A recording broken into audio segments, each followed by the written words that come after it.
Ariane, la nouvelle qui a littéralement ébranlé notre monde cette semaine, sans mauvais jeu de mots, c'est le fameux tremblement de terre au Maroc. Je crois que le bilan est au-dessus des 3000 morts à l'heure où on se parle en ce moment. Quelle est la situation actuellement au Maroc? Comment s'organise un peu l'aide humanitaire en ce moment? En ce moment, donc, le Maroc reçoit de l'aide de 4 pays. Il y a des sauveteurs d'Espagne, des Émirats arabes unis, du Qatar et du Royaume-Uni. Et c'est une opération qui est difficile parce que le séisme, il a eu lieu au sud de Marrakech, dans les montagnes de l'Atlas. Et les endroits qui sont les plus touchés, c'est donc dans des vallées montagneuses, où c'est surtout des petits villages qui sont enclavés, qui sont difficiles d'accès, et dans lesquels les villageois vivaient principalement dans des maisons de terre cuite, donc construites avec de la boue, du bois et des pierres locales. Et donc, c'est des maisons qui n'ont absolument pas résisté au séisme d'amplitude 7. Donc, c'est beaucoup de morts. Les sauveteurs qui vont là-bas espèrent retrouver des personnes vivantes parce qu'il y a eu d'autres séismes dans le monde où des personnes ont survécu pendant plusieurs jours, même sous des gravats. Mais c'est principalement des corps qui sont sortis de ces villages qui sont complètement dévastés, en fait. Ça, au-delà des morts aussi, les infrastructures vont avoir des effets à long terme sur plusieurs villes et villages. Oui. En ville, il y a eu aussi, bien sûr, beaucoup d'immeubles qui ont été touchés. Il y a aussi la mosquée de Marrakech aussi. Les routes aussi, il y en a certaines qui sont plus difficiles d'accès. Donc, il y a des effets à long terme. C'est sûr qu'il va y nécessiter de l'aide à long terme et pas seulement de l'aide de recherche et sauvetage. D'ailleurs, on peut faire des dons via la Croix-Rouge et via UNICEF. Il y a un aspect de relogement de la population parce qu'il y a beaucoup de gens qui ont perdu leur maison et qui vont avoir besoin rapidement d'être relogés et pas seulement sous des tentes parce que dans les régions montagneuses, il y a déjà la neige qui va arriver au mois d'octobre, au mois de novembre. Et on a aussi le fait que un tiers de la population du Maroc, c'est des enfants.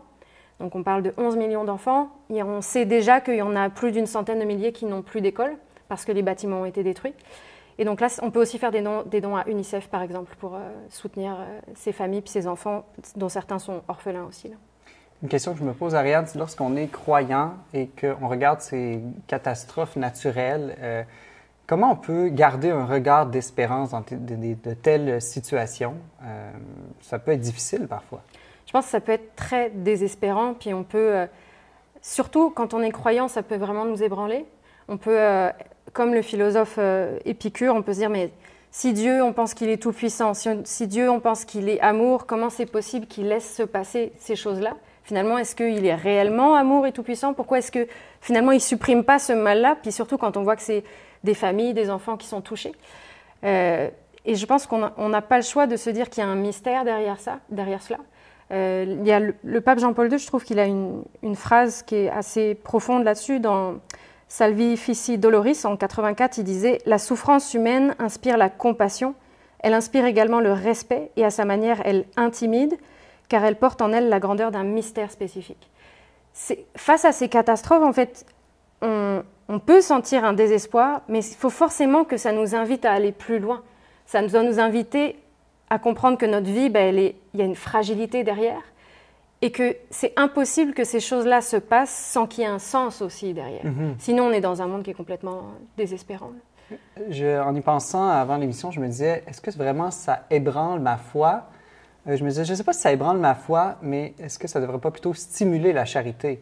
On parlait d'aide humanitaire qui se met en branle en ce moment. Moi, je me dis, quand il y a des catastrophes, des tragédies, un aspect positif sur lequel on peut tourner notre regard, justement, c'est la solidarité internationale, la solidarité locale qui est créée devant tout mal comme ça. D'ailleurs, les Marocains, là-dessus, je pense qu'on peut les admirer beaucoup parce qu'ils vivent une épreuve très difficile puis ils s'entraident énormément sur le terrain. Littéralement, il y a des sauveteurs, mais c'est aussi la population là, qui va chercher les gens dans les gravats. Et je pense que tu as raison, ça doit nous inviter à faire un chemin. Je pense qu'il y a l'aspect de la fragilité de la vie, bien sûr, de voir que si on continue notre vie sans voir que peut-être ça peut s'arrêter du jour au lendemain, ça doit nous amener à faire le bien finalement aussi et à venir en aide à ceux qui en ont besoin.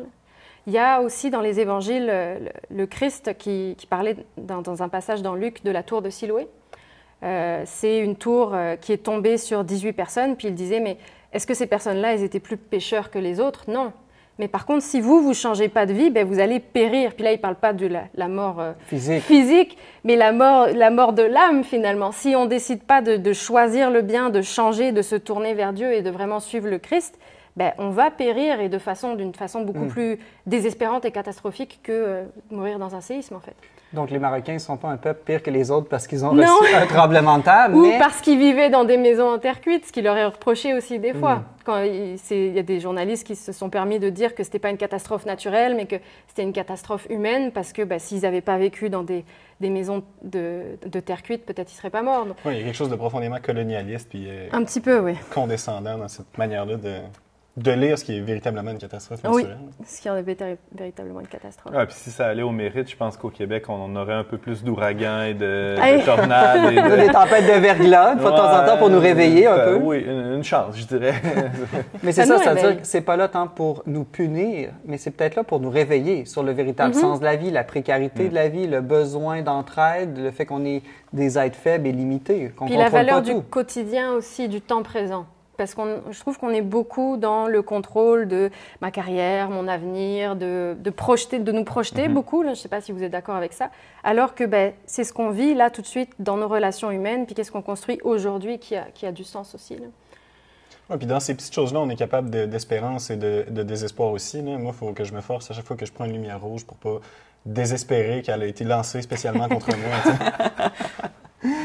Ariane, je te remercie beaucoup. J'ai l'impression que ce ne sera pas la seule catastrophe naturelle qu'on va aborder dans cette émission. J'aimerais mieux, mais je pense qu'il y aura d'autres tragédies humaines et naturelles qui risquent de se passer dans la prochaine année. Mais on essaiera de voir comment à chaque fois la foi peut nous aider à regarder ces événements-là. Merci beaucoup, Ariane. De rien.